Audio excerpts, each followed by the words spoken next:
ಪಶ್ಚಿಮೇನ ಅಶ್ವಮೇಧೇನ ಅಂತ ಮಹಾಭಾರತದಲ್ಲಿ ಪ್ರಯೋಗವನ್ನು ಕಾಣಿಸ್ತದೆ. ಅಶ್ವಮೇಧಿಕ ಪರ್ವ, ಅದರಲ್ಲಿ ವೈಷ್ಣವ ಧರ್ಮ ಪರ್ವ ಉಪಪರ್ವ. ಟಿ ಆರ್ ಕೃಷ್ಣಾಚಾರ್ಯ ಪಾಠದಲ್ಲಿ 96(2), ವೈಷ್ಣವ ಪಾಠದಲ್ಲಿ 97(2). ಉತ್ತರ ಭಾರತದ ಪಾಠದಲ್ಲಿ ಇದು ಕಂಡು ಬರೋದಿಲ್ಲ, ಅದರಿಂದ ಆ ಸಂಖ್ಯೆಯನ್ನು ಹೇಳಿಲ್ಲ.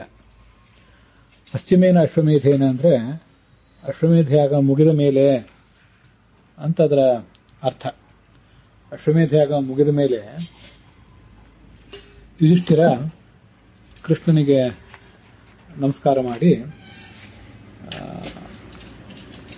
ಅವನ ಹತ್ರ ಈ ಮುಂದಿನಂತೆ ಪ್ರಶ್ನೆ ಕೇಳಿದ ಅಂತ ಅಲ್ಲಿರೋದು.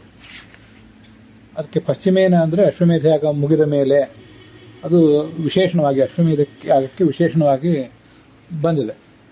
ಅದಕ್ಕೆ ಲಕ್ಷಾಲಂಕಾರ ಕೊನೆಯ ಅಶ್ವಮೇಧ ಯಾಗ, ಪಶ್ಚಿಮ ಅಂದ್ರೆ ಕೊನೆಯ ಅಶ್ವಮೇಧ ಯಾಗ ಅಂತ ಅರ್ಥ ಬರೆದಿದೆ. ಪಶ್ಚಿಮ ಅಂದ್ರೆ ಕೊನೆಯ ಅಂತ ಅರ್ಥ ಇಲ್ಲ ಅಂತಲ್ಲ, ಆದ್ರೆ ಅಲ್ಲಿ ಅರ್ಥ ಇರೋದು ಅಶ್ವಮೇಧ ಯಾಗ ಮುಗಿದ ಬಳಿಕ ಅಂತ ಅರ್ಥ. ಕೊನೆಯ ಅಶ್ವಮೇಧ ಯಾಗದೂ ಮುಗಿದ ಬಳಿಕ ಅಂತ ಅದರ ತಾತ್ಪರ್ಯ.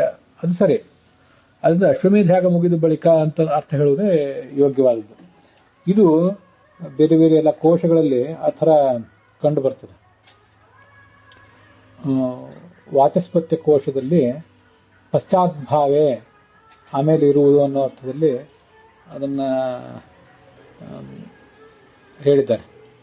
ಮತ್ತೆ ಇನ್ನು ಕೆಲವು ಬೇರೆ ಬೇರೆ ಕೋಶಗಳಲ್ಲಿ, ಆಪ್ಟೆ ಕೋಶಗಳಲ್ಲಿ ಪಶ್ಚಿಮೇನ is used adverbially in the sense of, ಅದನ್ನ ಕ್ರಿಯಾವಿಶೇಷಣವಾಗಿ ಬಳಸ್ತಾರಂತೆ. ಹೇಗೆ ಅಂದ್ರೆ ಪಶ್ಚಿಮ ದಿಕ್ಕಿನಲ್ಲಿ ಅಂತ ಅರ್ಥ, ಆಫ್ಟರ್ ಅಂತ ಅರ್ಥ, ಬಿಹೈಂಡ್ ಅಂತ ಅರ್ಥ, ಹೀಗೆಲ್ಲ ಅರ್ಥಗಳಿರೋದನ್ನ ಅವರು ಆಪ್ಟೆ ಡಿಕ್ಷನರಿಯಲ್ಲಿ ಕೂಡ ಗುರುತಿಸಿದ್ದಾರೆ. ಇದು ಇಲ್ಲಿಗೆ ಪ್ರಯುಕ್ತವಾದದ್ದು ಕ್ರಿಯಾವಿಶೇಷಣವೋ ಅಥವಾ ಅಶ್ವಮೇಧ ಅಂತ ಅನ್ನೋದಕ್ಕೆ ಆ ಪಶ್ಚಿಮೇನ ಅಂತ ಅನ್ನೋದು ವಿಶೇಷಣವೋ ಅಂತ ಅನ್ನೋದು ನಾವು ತೀರ್ಮಾನಿಸೋದು ಕಷ್ಟ. ಅಶ್ವಮೇಧೇನ ಪಶ್ಚಿಮೇನ ಅಂತ ಕ್ರಿಯಾವಿಶೇಷಣವಾಗಿಯೂ ಆ ಥರ ಹೇಳಬಾರದಂತ ಏನಿಲ್ಲ. ಅಶ್ವಮೇಧಾದ ಅನಂತರಂ ಅಂತ ಆಗಬಹುದು ಅರ್ಥ. ಮತ್ತೆ ಇನ್ನು ಬೇರೆ ಬೇರೆ ಕೆಲವು ಕೋಶಗಳಲ್ಲಿ ವಿಲ್ಸನ್ ಅನ್ನುವಂಥ ಒಂದು ಕೋಶವನ್ನು ಕಲರ್ ಡಿಕ್ಷನರಿಯಲ್ಲಿ ಉದ್ಧರಿಸ್ತಾರೆ. ಅಲ್ಲಿಯೂ ಬಿಹೈಂಡ್, ಆಫ್ಟರ್ ಈ ಎಲ್ಲ ಅರ್ಥಗಳು ಕೂಡ ಆ ಪಶ್ಚಿಮ ಶಬ್ದಕ್ಕೆ ಇರುವುದು ಕಂಡು ಬರ್ತದೆ. ಹೀಗಿಂಥ ಒಂದು ಪ್ರಯೋಗವನ್ನು ನಾನು ಬೇರೆ ಕಡೆಯಲ್ಲೂ ಕೇಳಿಲ್ಲ. ತುಂಬಾ ವಿಚಿತ್ರವಾದಂತಹ ಒಂದು ಪ್ರಯೋಗ ಇದು. ಪಶ್ಚಿಮೇನ ಸಂಧ್ಯಾವಂದನೇನ, ಪಶ್ಚಿಮೇನ ಭೋಜನೇನ ಅಂತ ಹೀಗೆಲ್ಲ ನಾವು ಅದನ್ನು ಪ್ರಯೋಗ ಮಾಡಬಹುದಾದಂತಹ ಒಂದು ಶಬ್ದ ಇದು.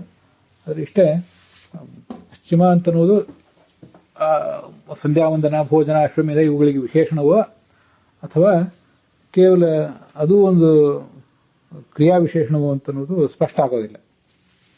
ವ್ಯವಹಾರದಲ್ಲಿ ತರಲಿಕ್ಕೆ ತೊಂದರೆ ಇಲ್ಲ. ಯಥಾವತ್ತಾಗಿ ಪಶ್ಚಿಮೇನ ಅಶ್ವಮೇಧೇನ, ಪಶ್ಚಿಮೇನ ಸಂಧ್ಯಾವಂದನೇನ, ಪಶ್ಚಿಮೇನ ಭೋಜನೇನ ಇತ್ಯಾದಿ ರೂಪದಲ್ಲಿ.